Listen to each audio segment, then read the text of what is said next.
ನೆನ್ನೆ ನೀವು ಹೇಳಿಕೆ ಕೊಟ್ಟ ನಂತರದಲ್ಲಿ ಸರ್ ಬಿಜೆಪಿ ಕೆಲವು ಹೇಳಿಕೆಗಳು ಬಂದಿದೆ, ಏನಾದರೂ ಮಾಡ್ಕೊಳ್ಳಿ ಸ್ವಾಮಿ, ನಾವಂತೂ ಬಿಡೋದಿಲ್ಲ.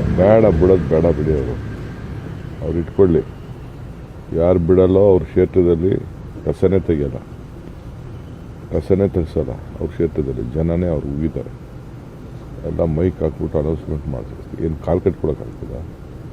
ಏನು ಬೇಕೋ ನಮ್ಗೆ ಗೊತ್ತಿದೆ. ಕಸ ಎಲ್ಲರೂ ಹಾಕ್ಬೇಕಲ್ಲ, ಎಲ್ಲ ಹಾಕ್ಬೇಕು.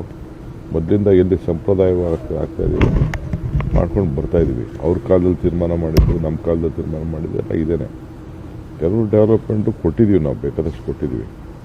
ಹಂಗಂತ ಸಾವಿರಾರು ಕೋಟಿ ರೂಪಾಯಿನ ಎಷ್ಟು ಅಂತ ಕೊಡೋಕ್ಕಾಗಲ್ಲ. ಏನೋ ಕೆಲವೊಂದು 50-100 ಕೋಟಿ, 20 ಕೋಟಿ, 30 ಕೋಟಿ ಮತ್ತು ಕೊಟ್ಟು ಬಂದಿದ್ದೀವಿ.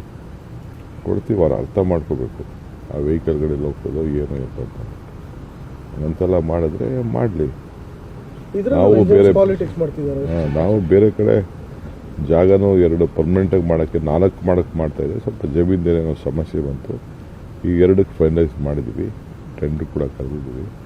1ಕ್ಕೂ ಕೂಡ ಮಾಡ್ತೀವಿ. ಎಲ್ಲ ಟೆಂಡ್ರ್ಗಳ ಕರೆದ್ಬಿಟ್ಟು ಇವರೇನೋ ಮಾಡ್ತಾಯಿದ್ದಾರೆ. ಅರ್ಥ ಆಯ್ತಾ? ಈ ಕಸ ಯಾರ ಕಸ? ಜನರ ಕಸ. ಈಗ ಆಯ್ತಪ್ಪ, ಮಹದೇವಪುರ ನಿಲ್ಲಿಸ್ಬಿಟ್ರು. ಈ ಮಹದೇವಪುರದ ನಿಲ್ಲಿಸ್ಬಿಟ್ರೆ 3 ದಿನ ತೆಗಿಲೇಬೇಡಿ ಅಂತ ಅವ್ರು ಬೇಡ ಅಂತ ಹೇಳ್ತಾರಲ್ಲ, ನಾವು ತೆಗಿಲೇಬೇಡ ಅಂತ ಹೇಳ್ಬಿಟ್ರೆ ಏನಾಗಬೇಕು? ಆ ಕೆಲಸ ನಾವು ಮಾಡ್ತೀವಿ. ನಮ್ಮ ಡ್ಯೂಟಿ ನಾವು ಮಾಡ್ತೀವಿ.